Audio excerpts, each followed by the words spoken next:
ඒතකොට කයි square test මේ ගැන කතා කරන්න තියෙනවා. මේක යටතේ අපිට ටෙස්ට් ප්‍රධාන වශයෙන් තුනක් ගැන කතා කරන්න තියෙනවා. කයි ස්ක්වෙයාර් ඩිස්ට්‍රිබියුෂන් එක පාවිච්චි වෙන. ඊට පළවෙනි එක තමයි goodness goodness of fit test එක. මේ වෙන වෙනම කතා කරමු අපි. goodness of fit ටෙස්ට් එක ඊළඟට කතා කරන්න තියෙනවා. goodness of fit ටෙස්ට් එක ඊළඟට අපිට කතා කරන්න තියෙනවා independence ටෙස්ට් එක.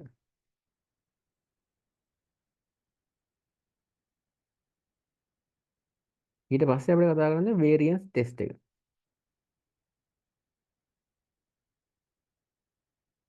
එතකොට මේ variance ටෙස්ට් එකත් ඇත්තටම මේ එක සාම්පල් එකකටයි සාම්පල්ස් දෙකකටයි කතා කරන්න තියෙනවා. ඇත්තට මේ එක සාම්පල් එකකට කතා කරන එකට තමයි මේ හයි ස්ක්වෙයාර් ඩිස්ට්‍රිබියුෂන් එක ඕන වෙන්නේ. මේ මෙතන 2 samples වලට යද්දී අපිට වෙනම ඩිස්ට්‍රිබියුෂන් එකක් ඕන වෙනවා මේ මොකද්ද F distribution කියලා. ඒකේ වලට කතා කරමු. මේ එතකොට මෙන්න මේ ටික goodness of fit test එක, independence test එක, variance test යටතේ මේ one sample test එක මෙන්න මේ ඔක්කොම පාවිච්චි කරන්නේ මේ chi square distribution කියන එක. මේ chi කියන්නේ ඇත්තටම මේ ග්‍රීක අකුරක්. ඒක ලියන්නේ මේ විදිහට. ඒ කියන්නේ x අකුර වගේම තමයි. අර x අකුර එක පොඩ්ඩක් මේවා කරලා වගේ තමයි ලියන්නේ. x නෙමෙයි තියෙන්නේ chi කියන අකුර තමයි තියෙන්නේ ග්‍රීක අකුරක්. හරිද? එතකොට මුලින්ම අපි බලමු මේකේ මේ goodness of fit test එක. පළවෙනි එක කතා කරමු. chi square goodness of fit test. එතකොට මොකද්ද මේක ඇත්තටම කතා කරන්නේ? එතකොට chi square goodness of fit test එකේ අපි කතා කරන්නේ ඒ කියන්නේ අපි ඇත්තට මේ ටෙස්ට් එක යොදාගන්නේ ඒ කියන්නේ අපිට හිතන්න මොකක් හරි මේ දත්ත සමූහයක් දීලා තියෙනවා කියලා. ඒ දීලා තියෙන දත්ත සමූහය මොකක් හරි particular distribution එකක් follow කරනවද කියලා මේ follow කරනවද නැද්ද කියලා decide කරගන්න තමයි මේ chi square මේ goodness of fit test එක පාවිච්චි කරන්නේ. ඒ කියන්නේ උදාහරණයක් විදිහට මොකක් හරි අපිට data ටිකක් දීලා තියෙනවා. ඊට පස්සේ එයාලා කියනවා මේ data ටික Poisson distribution එකක් විදිහට distribute වෙලා තියෙනවද කියලා check කරන්න කියලා. එතන අන්න ඒ වගේ අවස්ථාවලට Poisson distribution එකක්, binomial distribution එකක්, normal distribution එකක් අන්න ඒ වගේ ඕනම එකක් විදිහට distribute වෙලා තියෙනවද කියලා check කරන්න පුළුවන් අපිට මේ chi square goodness of fit test එක පාවිච්චි කරලා. ඒතර මේක යටතේ මේ ඒ කියන්නේ මොකක් හරි particular distribution එකක් follow කරනවද කියලා අපිට check කරන්න තියෙන. ඒ කියන්නේ උදාහරණ විදිහට අපිට binomial distribution එකක් වෙන්න පුළුවන්. ඊළඟට normal distribution එකක් වෙන්න පුළුවන්. ඊළඟට variable distribution එකක් වෙන්න පුළුවන්. ඊළඟට Poisson distribution එකක් වෙන්න පුළුවන්. ඊළඟට gamma distribution එකක්, exponential distribution එකක්. හරිද? ඔන්න ඔය වගේ මේ ඕනම එකක්. ඒ කියන්නේ මේ ටිකයි ලිව්වේ මේ ඕනම විදිහකට දත්ත සමූහයක් මේ distribute වෙලාද කියලා check කරන්න පුළුවන් අපිට මේ chi square goodness of fit test එක පාවිච්චි කරලා. හරිද? එතකොට ඒකෙදි අපි මේ ඒක කරන procedure එකක් තියෙනවා මම ඔයාලට කියන්නම් මේ කොහොමද මේ කරන්න කියලා. කියන්නේ අපිට මේ දැන් දත්ත සමූහයක් දෙනවා කියලා හිතන්නකො මෙන්න මේ විදිහට. හරිද? දත්ත ටික මම capital X වලින් සංකේත කරන්නම්. x1 x2 x3 x4 ඉඳන් මම xn වෙනකම් ගන්නම්. ඊළඟට observed මේ OI කියලා කියන්නේ observed values. හරිද? observed values මම ගන්නම් O1 O2 example එකක් කරද්දී ඔයාලට මේක හොඳට set වෙයි. O4 ON observed values. ඊළඟට මේ EI කියන්නේ expected values. expected values කියන්නේ දැන් මෙන්න මේ OI කියලා කියන්නේ observed values වලදී තමයි values යටතේ තමයි එයාලා observed values ටික තමයි එයාලා දෙන දත්ත ටික. හරිද?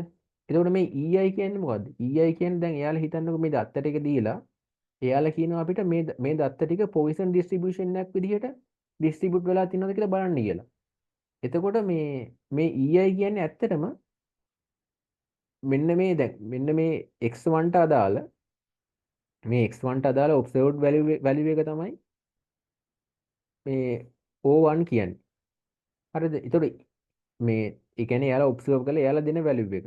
එතකොට මෙතන EI යටතේ අපි දාන්න ඕනේ මේ x1 දැන් අපිට චෙක් කරන්න කියනවා මේ දත්ත ටික පොයිසන් ඩිස්ට්‍රිබියුෂන් එකක් කියලා ඩිස්ට්‍රිබියුට් වෙලා තියෙනවා කියලා. එතකොට මේ EI යටතේ මෙතෙන්ට දාන්නේ මේ x1 මේ දත්ත ටික පොයිසන් විදිහට ඩිස්ට්‍රිබියුට් වෙලා තිබ්බනම් ඇත්තටම මෙතෙන්ට එන්න ඕනේ වැලියු එක. හරිද මේ එතකොට මේ EI කියන තීරුවේ දාන්නේ අන්න ඒ වැලියුස් ටික. හරිද? එක්සැම්පල් එකක් කරද්දී ඔයාලට තේරෙයි. E1 E2 E3 E4 ඉඳන් En. හරිද? මෙන්න මේ විදිහට අපි ටේබල් එකක් ගහ ගන්නවා සාමාන්‍යයෙන් මේ ගණන් මේකෙන් ගානක් දුන්නම හදන්න. එතකොට මේ OI කියන්නේ මම කලින් කිව්වා වගේ observed data.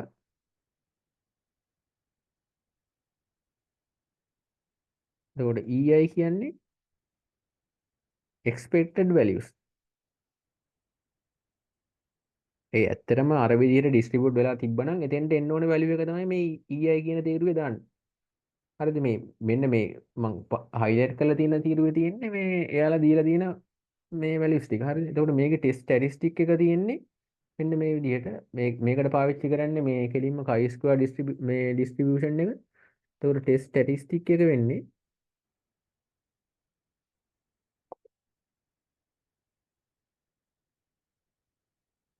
chi square n-1. මෙතන n-1 කියන එක ඇත්තටම දාලා තියෙන්නේ මේ degree of freedom සම්බන්ධ කරලා. හරිද? එතකොට මේකේ හැම වෙලේම මේ n-1 කියන එක තමයි එන්නේ. ඒතකොට degree of freedom එක n-1 කියලා ඔයාලා මතක තියාගන්න. n කියන්නේ මේ දීලා තියෙන දත්ත ගාන. ඒකෙන් එකක් අඩු කරලා තමයි අපි මේ බලන්නේ. එතකොට මේ chi-square මේ table එක බලද්දී ඒකට degree of freedom නුත් සම්බන්ධ වෙනවා. ඒ අදාළ degree of freedom එකට මේ අදාළ තීරුවේ තමයි අපි values බලන්න ඕනේ. එතකොට sigma I equals 1 to n OI minus EI squared over EI. එතකොට මෙන්න මේක තමයි ටෙස්ට් ස්ටැටිස්ටික් වැලියු එක. මේ විදිහට තමයි අපි කැල්කියුලේට් කරගන්නේ. කියන්නේ OI කියන්නේ observed මේ data value එක. EI කියන්නේ ඒ observed data එකට අදාළ expected value එක. ඒකේ වර්ගය යට EI. මේ විදිහට තමයි මේ ටිකේ එකතුව ගන්න ඕනේ. ඒතර ඔය එකතුව සම්පූර්ණ එකතුව තමයි ටෙස්ට් ස්ටැටිස්ටික් එක විදිහට පාවිච්චි වෙන්නේ. හරිද? අපි මේ ගානක් හදද්දි මේක බලමු මේ හරියටම සෙට් වෙයිද කොට ඔයාලට. එතකොට මේ දැන් normal දැන් අපි මේ chi square distribution එකේ හැඩය ගත්තොත් එහෙම මෙන්න මේ වගේ හැඩයක් තමයි තියෙන්නේ. හැඩය නම් ඇත්තටම අපිට අදාළ වෙන්නේ නැහැ ගාන මේ ගණන් හදන්න. මෙන්න මේ වගේ හැඩයක් තමයි chi square distribution එකට තියෙන්නේ. ඒ කියන්නේ right skewed මේ distribution එකක් වගේ තමයි තියෙන්නේ. හරි එතකොට මේකේ අර දැන් අපිට hypothesis එක test කරන්න දුන්නොත් එහෙම එතකොට මේකේ rejection region එක විදිහට අපි හිතමු 0.05 රිජෙක්ෂන් රීජන් එකක් මේ සිග්නිෆිකන්ස් එකක් දුන්නා කියලා. එතකොට මෙතන 0.05යි මේ කැලේ 0.95යි. මේකත් ටේබල් එකෙන්ම වැලියුස් කියව ගන්න පුළුවන්. හරිද මේකේ. එතකොට මේක ඇක්සෙප්ටන්ස් රීජන් එක.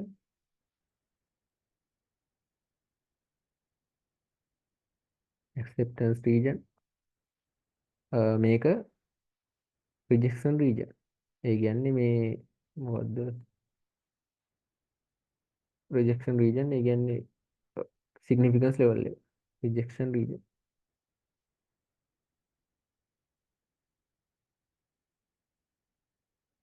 අර ඩිස්ට්‍රිබියුෂන් එකේ හැඩේ මෙන්න මෙහෙම අර සම්මිතික ස්වභාවයක් නෑ මේ ඩිස්ට්‍රිබියුෂන් එකේ. හරි ඒතකොට මේකේ හයිපොතෙසිස් වෙන්නේ මේ අපේ නල් හයිපොතෙසිස් එක විදිහට අපි ගන්නෙ. ඒ කියන්නේ අපිට දීලා තියෙන දත්ත ටික අර ප්‍රෙඩික්ටර් ඩිස්ට්‍රිබියුෂන් එක ෆලෝ කරනවා කියලා. ඒක තමයි අපේ නල් හයිපොතෙසිස් එක විදිහට ගන්න. sample follows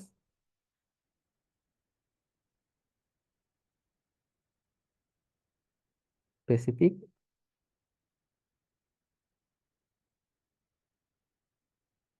hypothesis distribution.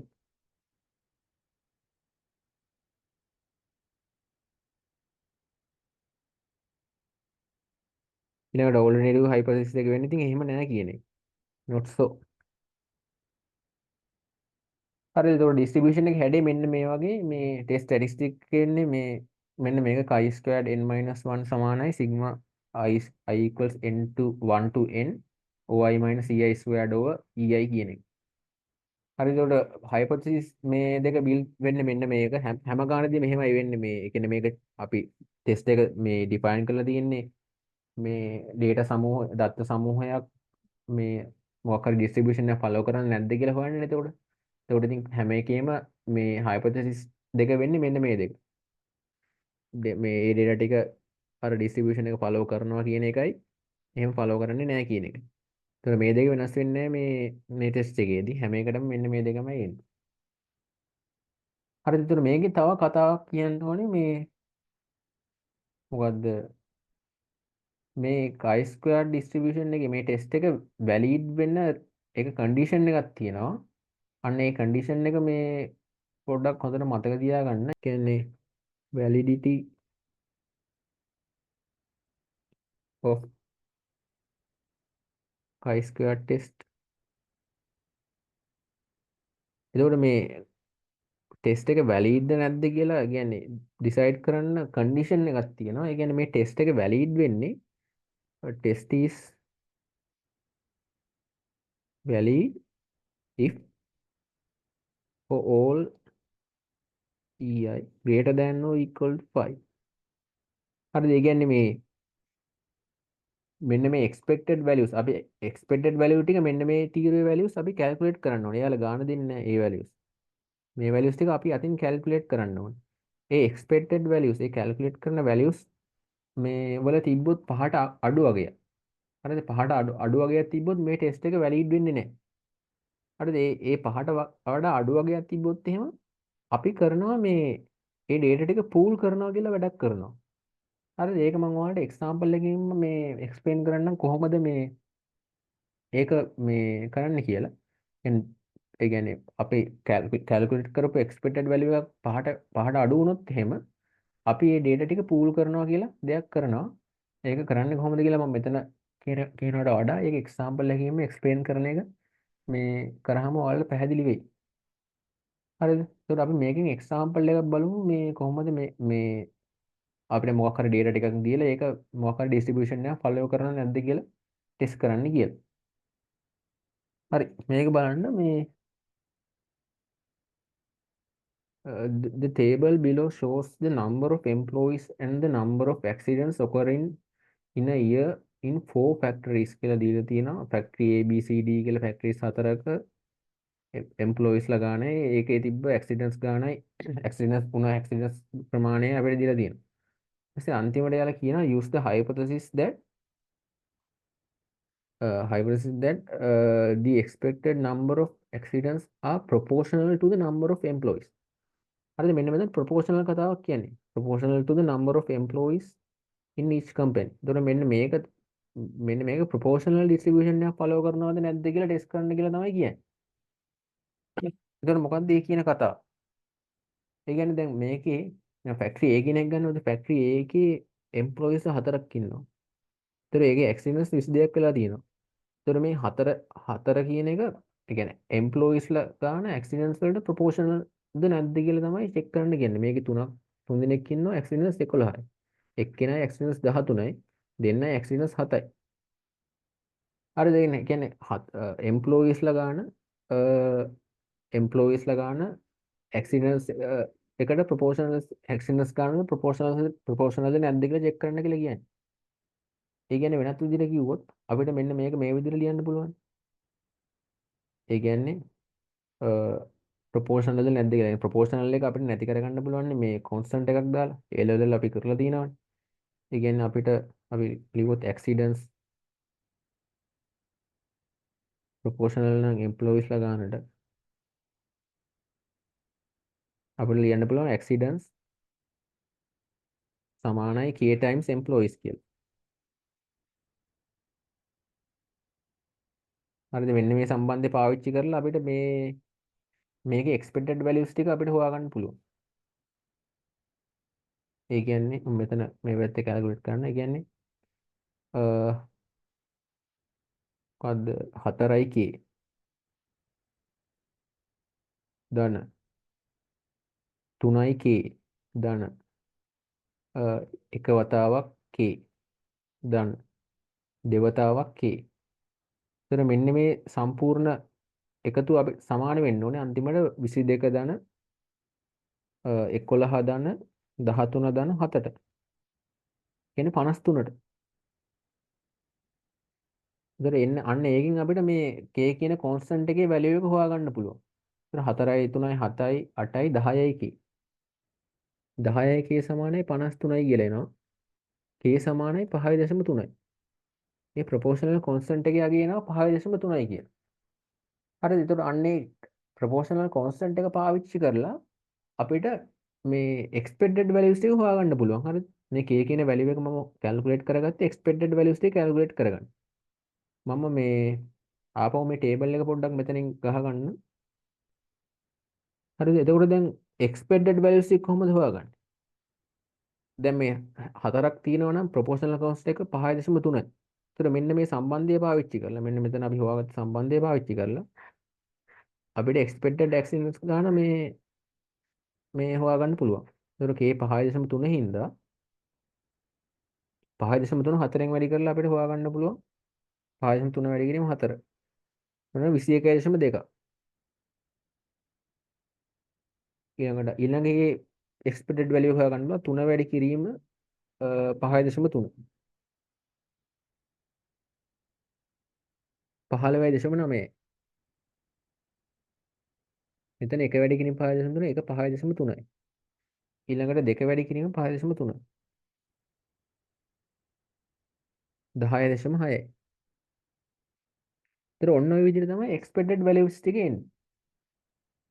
හරිද? දැන් මේකේ අර ප්‍රශ්නයක් එන්නේ නැහැ. මොකද බලන්න අර මේ ටෙස්ට් එක වැලිඩ්ද නැද්ද කියන ප්‍රශ්නේ මෙතන එන්නේ නැහැ. මොකද මෙතන අපිට මේ ආපු හැම expected value එකක්ම 5ට වඩා වැඩි අගයන් තියෙනවා. මේ 21.2යි 15.9යි 5.3යි 10.6යි. ඒතර මෙතන අර පූල් කරන කතාව කරන්න ඕනේ නැහැ. හරිද? එතකොට මෙතන කෙලින්ම අපිට ටෙස්ට් එක දාන්න පුළුවන්. කෙලින්ම මොකද්ද ටෙස්ට් එක chi n-1. දැන් මෙතන දීලා තිනවා n කීයද? 1යි 2යි 3යි 4යි. n 4යි. එතකොට n 4යි 4 ඍණ 1. n 4යි chi n-1 සමානයි sigma I equals 1 to n කියන්නේ 4යි OI minus EI වල වර්ගයට EI. මෙන්න මේක තමයි ටෙස්ට් එක. එතකොට මේ වැලියු එක අපි කැල්කියුලේට් කරගන්න ඕනේ. chi squared 3. එතකොට අපිට එනවා OI minus EI. පළවෙනි එකේ ඉඳන් එකතුව ගන්න තියෙන 22 ඍණ 21.2 වර්ගයට 21.2. ඊළඟට 11 ඍණ 15.9 වර්ගයට 15.9. ඊළඟට 13 ඍණ 5.3 වර්ගයට 5.3. ඊළඟට 7 ඍණ 10.6 වර්ගයට 10.6. දැන් මෙන්න මේ වැලියු එක අපි කැල්කියුලේට් කරගන්න ඕන. ඒක කැල්කියුලේට් කරාම එනවා වැලියු එක 13යි දශම. ඉතින් අපිට එනවා 13.9.4යි 9.7යි කියලා. ඒතර මෙන්න මේ වැලියු එක තමයි ටෙස්ට් ස්ටැටිස්ටික් වැලියු එක.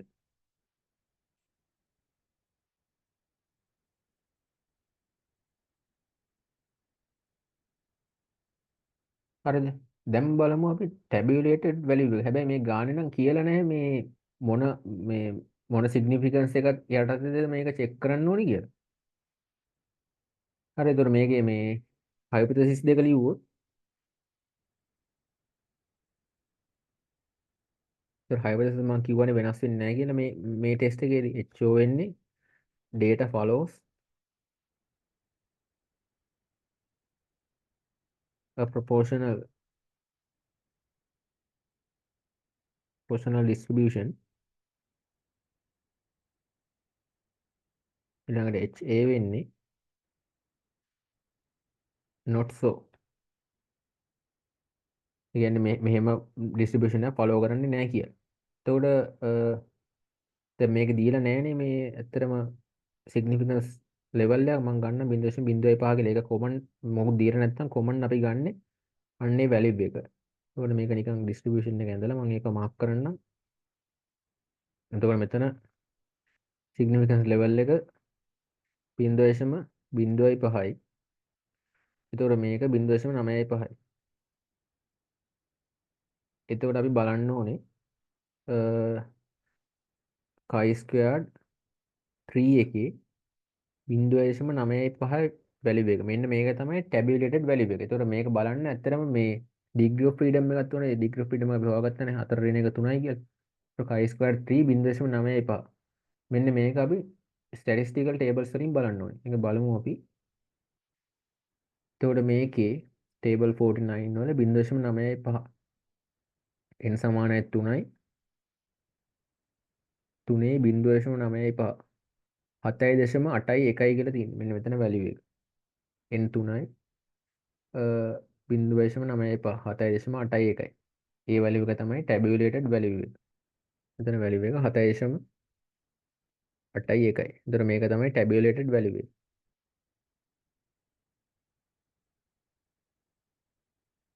එතකොට අපිට ආවේ මේ ටෙස්ට් ස්ටැටිස්ටික් එකේ වැලියු එක 13.94යි කියලා. ටෙස්ට් ස්ටැටිස්ටික් එක ඇත්තටම වැටෙන්නේ මේ රිජෙක්ෂන් රීජන් එකට. ඔයාලට ඒක පේනවා. මොකද ටැබියුලේටඩ් වැලියු එකට වඩා ටෙස්ට් ස්ටැටිස්ටික් වැලියු එක වැඩි.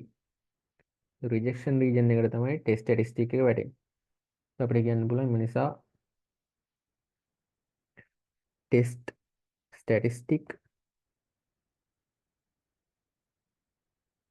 falls into rejection region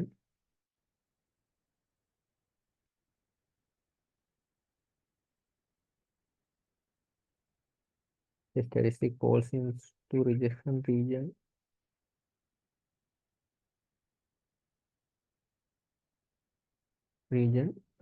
නිසා what the HO is false.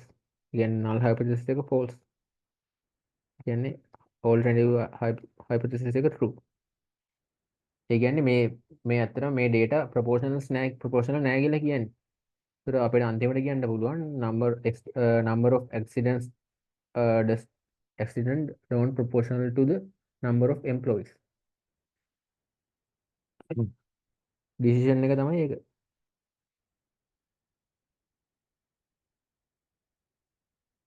number of accidents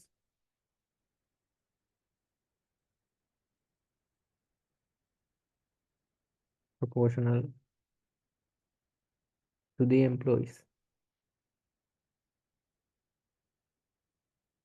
එහෙම වෙන්නේ මේක මේ අපේ ටෙස්ට් ස්ටැටිස්ටික් වැලියු එක රිජෙක්ෂන් රීජන් එකට වැටෙන හින්දා. හරිද? ඔන්න ඔහොමයි මේ අපි මේ ඒ වගේ ගානක් හදන්නේ මේ goodness of fit ටෙස්ට් එක දාන්නේ. දැන් එහෙම නැතුව මේ දැන් මෙතන අර මං කිව්වනේ මේ අපිට ප්‍රශ්නයක් එන්න පුළුවන් කියලා සමහර වෙලාවට මේ මොකද්ද අපේ මොකක් හරි expected value එකක් සමහර වෙලාවට 5ට වඩා අඩු වුණොත් එහෙනම් මොකද කරන්න කියලා. හරිද? අන්න ඒ වගේ වෙලාවට මේ අපි දැන් මෙතන තව ගානක් තියෙනවා. අපි බලමු මේ ගානෙත් ඒ ගානේ එහෙම එකක් හම්බෙද්දී කියලා මේ ගානත් හදමු. ඒතකොට මේකේ තියෙනවා number of accidents reported daily in a factory over 300 working days is tabulated below.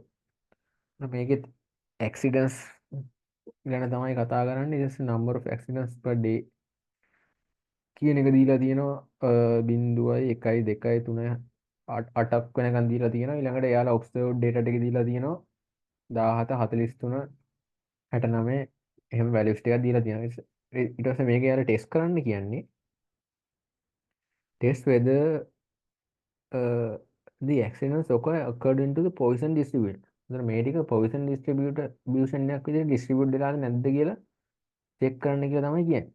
අපි බලමු මේක එහෙමද නැද්ද කියලා. එතකොට පොයිසන් ඩිස්ට්‍රිබියුෂන් එකක් නම් මොකද්ද තියෙන සමීකරණේ? E වල ඍණ ලැම්ඩා වතාවක් ලැම්ඩා වල x යට x ක්‍රමාරෝපිතනේ. හරිද? එතකොට මේක මේ ලැම්ඩා කියන එක අපි හොයාගන්න. ලැම්ඩා කියන්නේ ඇවරේජ් එකනේ. මේ ලැම්ඩා කියන ඇවරේජ් එක අපි හොයාගන්න ඕනේ මේ දීලා තියෙන දත්ත පාවිච්චි කරලා. හරිද? x පොයිස්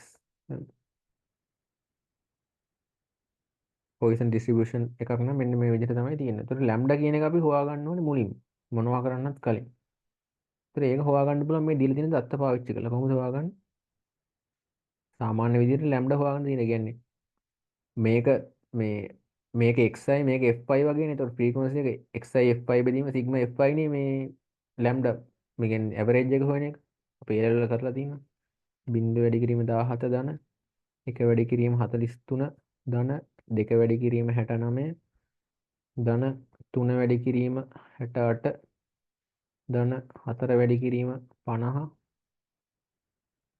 ඊළඟට ධන 5 වැඩි කිරීම 28 ධන 6 වැඩි කිරීම 13 වැඩි කිරීම 13 ධන 7 වැඩි කිරීම 8 ධන 8 වැඩි කිරීම 4 මෙන්න මේ ඔක්කොම ටික බෙදන්න ඕනේ කීයෙන්ද? දවස් 300ක් කියලා නේ දීලා තියෙන්නේ 300ෙන් බෙදන්න ඕනේ. ඒකවල ලැම්ඩා කියන එක එනවා මේක කැල්කුලේට් කරාම ලැම්ඩා කියන එක එනවා 2.97යි කියලා. එතකොට ලැම්ඩා වල වැලියු එක අපි හොයාගෙන තියෙන්නේ. හරිද? එතකොට කොහොමද අපි මේ මොකද්ද expected value එක හොයාගන්නේ? expected value එක හොයාගන්න අපිට මේ දැන් Poisson distribution එක පාවිච්චි කරන්න පුළුවන්. දැන් lambda කියන එකත් අපි හොයාගෙන තියෙන්නේ. ඊට පස්සේ අපිට ඒකෙන් expected value එක හොයාගන්න පුළුවන්. definition එක පාවිච්චි කරලා. එතකොට බලමු මුලින්ම x සමානයි බිඳුව වෙලාවට p probability එක කිව්වොත් p x සමානයි බිඳුව වෙලාවට එන්නේ e වල ඍණ ලැම්ඩා 2.97 e වල ඍණ ලැම්ඩා වල x යට x ෆැක්ටෝරියල්. ඒතර මෙන්න මේක තමයි x සමානයි බිඳුව වෙලාවට probability එක. හරිද? එතකොට ඒකෙන් එන value එක e වල ඍණ 2.97. ඉතින් එනවා 0.0513යි. මෙන්න මේ වගේ value එකක් තමයි එන්නේ මේ එතනදී probability එක. එතකොට expected value එක කොහොමද හොයන්නේ? expected value එක x සමානයි බිඳුවේ. sigma expected value එක define කරලා තියෙන්නේ කොහොමද? expected value එක මේ define කරලා තියෙන්නේ pi වැඩි කිරීම sigma xi කියලා. එතකොට pi කියන්නේ මෙතන probability එක 0.0513යි. 0.0513යි. එතකොට මුළු දවස් ගාන 300යි. එතකොට මෙන්න මේක ගුණ කරලා එන value එක තමයි expected value එක x සමානයි බිඳුවේ. 0.0513 වැඩි කරන්න ඕනේ 300. 15.39ක් කියලා එනවා.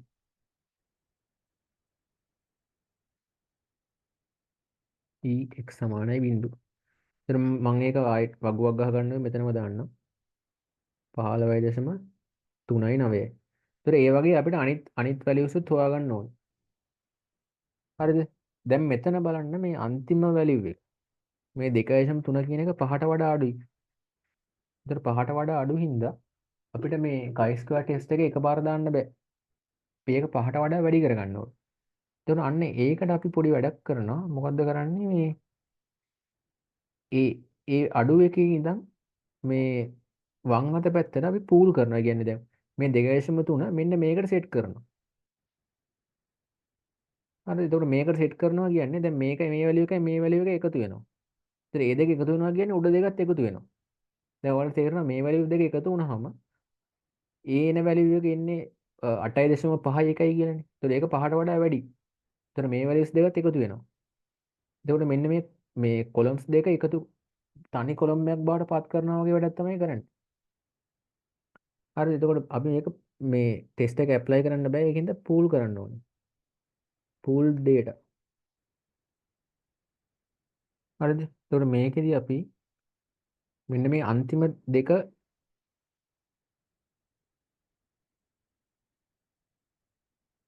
දෙක අපි පූල් කරන්න ඕනේ. එතකොට අන්තිම දෙක අපි තනි කොලම්යක් විදිහට ගන්නවා. එතකොට 1 2 3 4 5 6 ගිහිල්ලා අන්තිමට 7 තමයි අන්තිමයට එන්නේ. මොකද මේ 7යි 8යි දෙක අපි පූල් කරන හින්දා. එතකොට 8යි 4යි එකතු වෙලා මෙතන වැලියු එක කියනවා 12යි කියලා. හරිද? මේ යට වැලියු එක කියනවා එක්ස්පෙක්ටඩ් වැලියු දෙක එකතු කරලා 8.5යි 1යි කියලා. ඔන්න ඕකට තමයි පූල් කරනවා කියලා කියන්නේ. එතකොට අර එක්ස්පෙක්ටඩ් වැලියු එක 5ට වඩා වැඩි වෙනකන් අපි කොලම්ස් කීයක් වුණත් කමන්නේ එකතු කරන්න ඕනේ.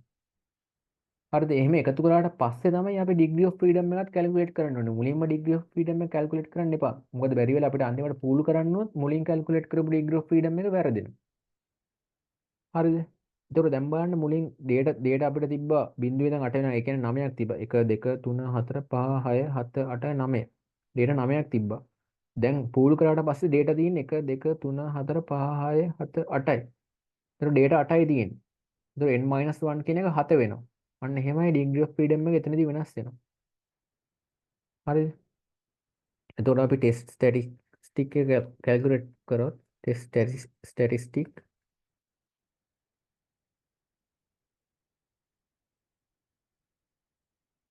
chi squared මෙතන තියෙන 8ක් 8 ඍණ 1යි සිග්මා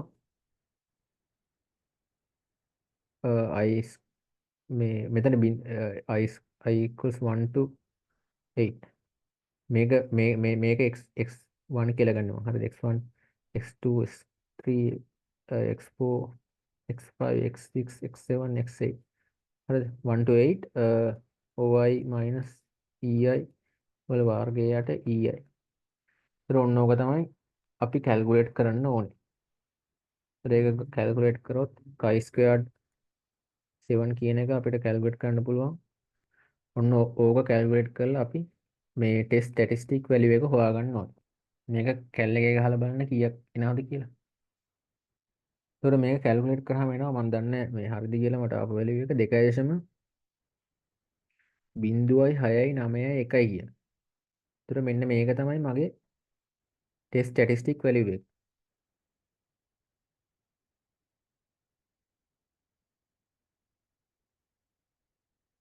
හරිද? දැන් අපි ටැබියුලේටඩ් වැලියු එක හොයාගන්න ඕනේ මොකද්ද මේ සිග්නිෆිකන්ස් ලෙවල් එක පාවිච්චි කරලා. මේ ගාණ දීලා නැහැ මේකෙත් අපි ගමු 0.05 සිග්නිෆිකන්ස් ලෙවල් එකක් තියනවා කියලා. හරිද? ඒතර ඒ අර දීලා නැති වෙලාවට සාමාන්‍යයෙන් ගන්නෙ 0.05 කියන එක තමයි. ඩිස්ට්‍රිබියුෂන් එක මම නිකන් ඇඳ ගන්න.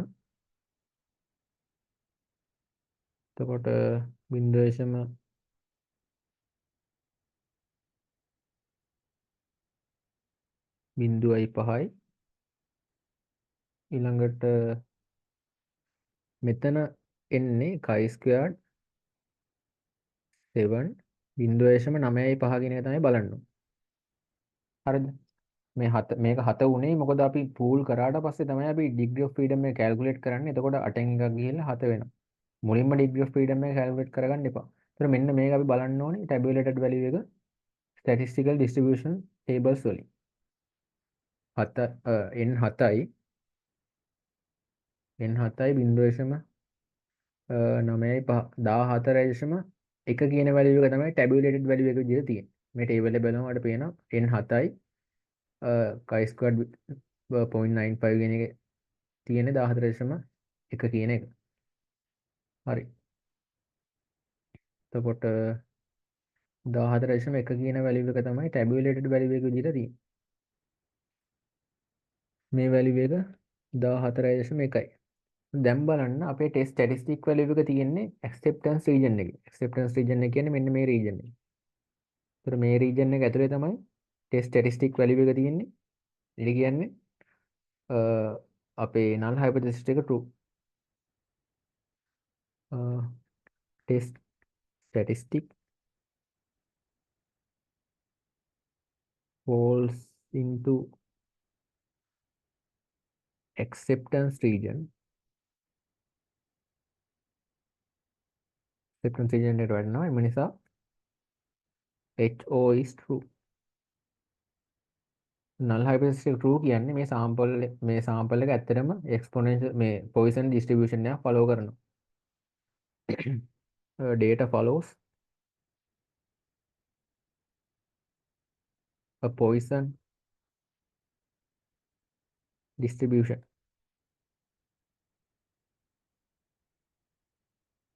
හරිද? ඒක ඇත්තටම ඔයාලට තේරෙන්න ඕනේ මෙතන අපි මේ expected values මෙතන calculate කරාම මේ ආවේ මේ නිකන් නිකන් නිකම් කොමන් සෙන්ස් විදිහට තේරෙන්න ඕනේ මෙතන මේ ඔබ්සර්ව්ඩ් මේ data වලට ආසන්න values තමයි ආවේ expected value එක අපි calculate කරාම.